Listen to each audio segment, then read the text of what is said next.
Hi, my name is Keith Bishop, and I am proud to be once again running for the Guilford Board of Education in this fall's election. I'm also equally proud to be joined here today by fellow running mates, John Arlen on my far right, who's a newly running person for the Board of Education. Linda Sanacora next to me is already an incumbent and has been serving for 2 years. And to my left is Sue Renner, who as well is a newcomer to the Board of Education process and is looking for your support and votes. With that, I'd like to turn back to Sue first and say, give us a little background about you and your life here in Guilford and family and so forth, please. Certainly, Keith. Well, I'm a Guilford native and stayed here in town, and now I'm raising my family here too. I have 2 children who have completed their Guilford Public School education and are both in college right now, which means that instead of running for a seat on the Board of Ed, I should be out looking for a night job, I think. But I also have 2 in school at this time, Guilford High School freshmen and a little one in 1st grade at Calvin Leet. Well, thank you very much. And then I'll go to my far right, and John, your family and information. Yeah, we moved here about 5 years ago from Texas. We actually have roots here in New England. And I have 3 girls, one in 8th grade, one in 3rd grade, and one who's actually going to come up through the Guilford Public School system probably the next year or so. Thank you. Linda. I'm Linda Sanacora. I've been sitting on the board since January 2008, and I'm not a Guilford native, but I have chosen to raise my family here, and I have an 8th grader at Adams and a 3rd grader at Cox. Thank you. And just a quick recap, I am not a new face here in Guilford for many of you. I've been here all my life as well. And this is the first election I'll run in that I don't have any kids actively in the school system. My 4 children have gone through the Guilford Public School system, and the youngest now is a sophomore in college. With that, the roles and responsibilities of the Board of Education are varied and many. It is more than a couple meetings a month that people will take and see and posted. There are many subcommittees and other opportunities that we have to fulfill our roles and obligations.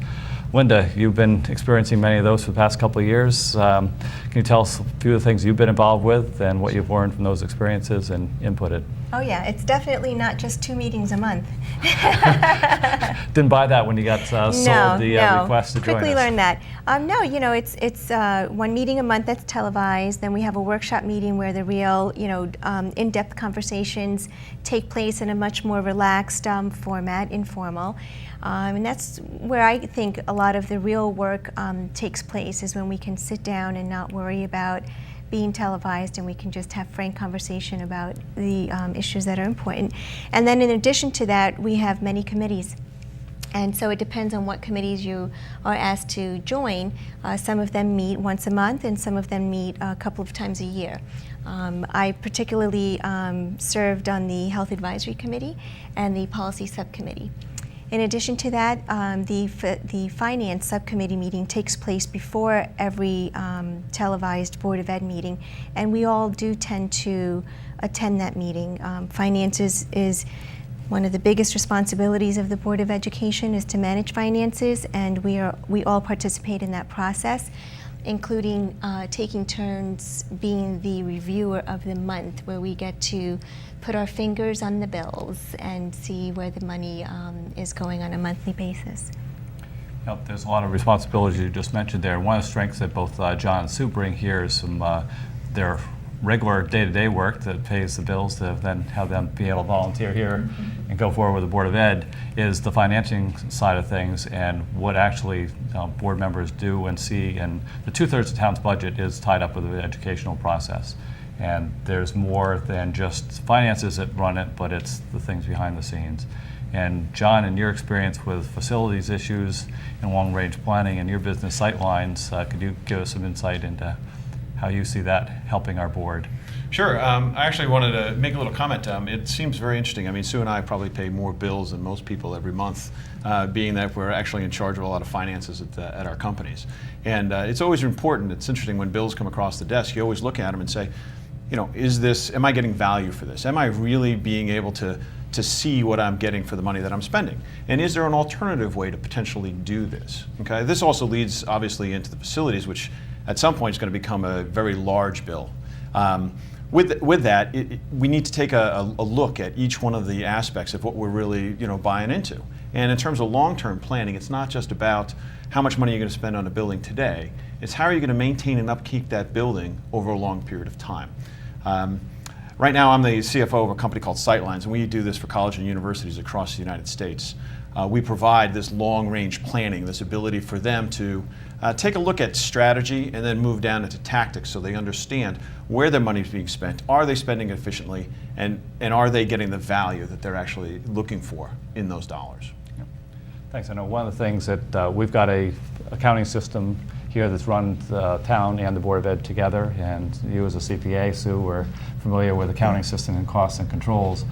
Getting best value out of those systems is something that I see you could add value back to us as the Board of Education, and then we've bought modules and ways to control things, and the next part is the training and the follow-through and actually implementation process to it. And that has been continuing on the Board of Education and the town side, but it's one of those things of how to get the best bang for the buck. And could you elaborate on your experience as a CPA and, as John just said, reviewing a lot of bills? Well, I think specifically about the system that you mentioned, it's always best to start with what the users need and work backwards from that point and make sure that the information that goes into the system to support the needs of the users is coming from the right place. Well put. My professional experience right now is kind of fun. I work for a cruise line here in town. A lot of people don't know that we have a cruise line headquartered in Guilford. It's called American Cruise Lines, and we also construct our own small ships and operate them. This year we'll carry 6,000 passengers. Headquartered in Guilford, we have about 400 employees annually, including the shipboard people and the construction people, but a staff in Guilford of about 10% of that. Well, so little do we know that we're running a cruise line out of Guilford, and can we go down to town docks and see anything? With some heavy-duty binoculars, maybe. Where the ships cruise from?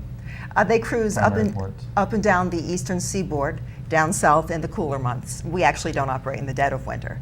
But in the summer, if you're on Martha's Vineyard or Nantucket or the Maine coast, you'll see our boats. Oh, very good. Good to know. Well, the other things having to do with finances, cost of benefits, and we chatted about this in one of our earlier discussions. Yeah, it's interesting. One of the things that we always talk about is technology and technology for the kids. And I know there's a big program in town in order to provide technology to the kids.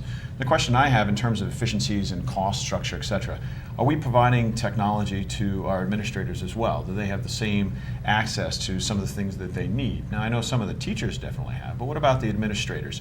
We see that in town in different areas, but I'm sure it's also, maybe incumbent in the Board of Ed. Is that something that we've, as the Board of Ed, have taken a look at over the past years? Well, I'll give you a quick answer in that our technology program is ramping up. 2 years ago, we started a bond program that then was the first 2 years of $500,000 worth of capital put into technology in order to ramp up at a faster program rate. That provided equipment directly to the teachers and administrators so that they're all on a footprint that they have access to that technology and training and so forth that goes along with it. And then there's the infrastructure actually to support that, which means network technicians. They're employed by a school system to administer the networks and troubleshoot, replace equipment that is failing and not operating. The worst thing you want to have is somebody going in to do a job and then not have it be there ready to go when the need. Absolutely, is. it's really good to hear because in today's day and age, things are always changing, and you got to keep up with that. Otherwise, what ends up happening is you start falling behind.